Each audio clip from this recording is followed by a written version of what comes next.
এবার কি করছে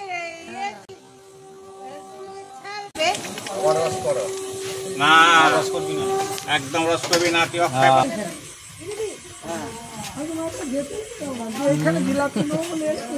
এই তো জিলিপি দেবো দেখুনি।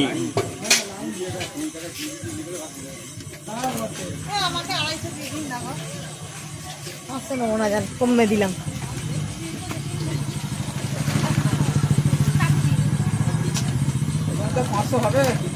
হ্যাঁ হবে তো, ধর এই ধর একটুখানি দাঁড়া না, দিচ্ছি। বাদাম খাবে এই কথা তুলে নিবি, এটা নরম হয়ে যায় গরম রস।